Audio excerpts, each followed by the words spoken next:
Namaste everyone, welcome to our YouTube channel. I am Pooja Sharma. In this video, we are going to know how people earn money from the stock market, or to put in another way, how the stock market pays you for investing your hard-earned money in the stock market. So let's get started.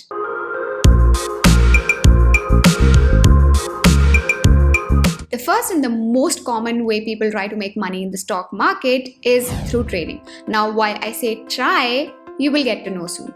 There are different types of tradings, but the most popular way of trading is intraday trading.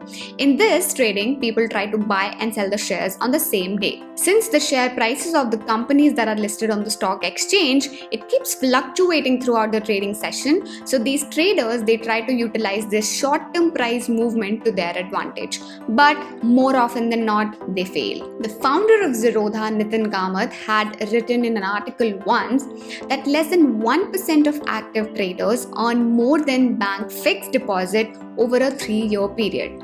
That means 99% of the traders are not even able to beat the bank FD rate. 99%. Let that sink in. Now look at me.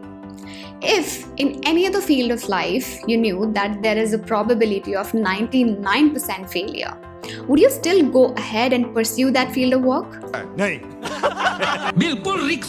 Well, obviously not, and in most cases it's not. However, there are exceptions provided that 1% chance of success drives you enough to take the risk of 99% failure. But most people don't do that, right? There are a lot of advertisements which say earn 2,000 to 3,000 guaranteed returns every day through intraday trading. These are just gimmicks. They are just luring the beginners with the quick money. And I'm sorry to say, this is only going to lead you to a path of self-destruction and nothing else. Now, the second but more reliable and safe method of earning money from the stock market is through long-term investing. When you hold a share of a company, there are two types of income that you generate. One is dividend income and the other one is capital appreciation, which is nothing but increase in the market price of your investment. Now let's understand each of these separately. So first, dividend. Let me first explain you what is a dividend. The word dividend comes from a Latin word dividendum, which means a thing to be divided. It is the distribution of profits by the company to its shareholders. So what does dividend actually represent? So dividend represents a proportion of company's earnings. When a corporation earns profit or surplus, it can pay a proportion of that profit as dividend to its shareholders. In the last video, we talked about how companies raise funds by issuing shares to people in the stock market. Now, what happens in a reverse scenario? What happens when company has excess capital with itself? You must know one thing, that when deciding how to utilize the company's profits, the management of the company focuses on maximizing the value of the shareholders. So the extra profits can either be reinvested in the business for expansion and growth of the business, or a part of it can be given away to the shareholders.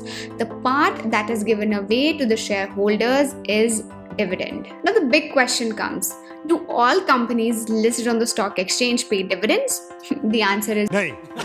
The companies who are making losses, they need capital to survive and get to the point of profitability, so they're not in a position to pay dividends.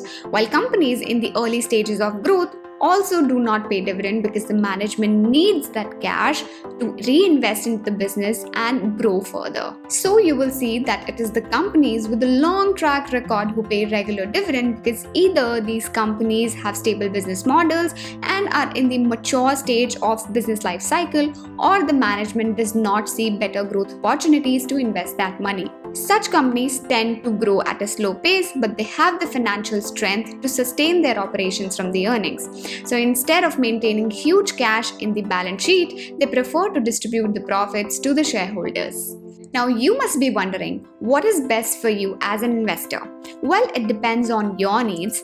If you want a fixed passive income coming into your bank account to pay off your daily or monthly expenses, then dividends are a core requirement for your portfolio. While on the other hand, if you're in the earning phase of your life and you're looking to accumulate capital for the future and you don't need your investments to be generating a yearly income, then it may not matter to you whether the company pays the dividend or not. Like I said, the companies which don't pay dividend usually reinvest the funds for growth and expansion of the business, and if the management's efforts of reinvestment are successful, then your return will be realized in the form of capital appreciation, which means the stock price of that company is going to increase, reflecting the growth of the business. That's all for now. In the next video, we are going to see why not all the high-paying dividend stocks are good for you as an investor.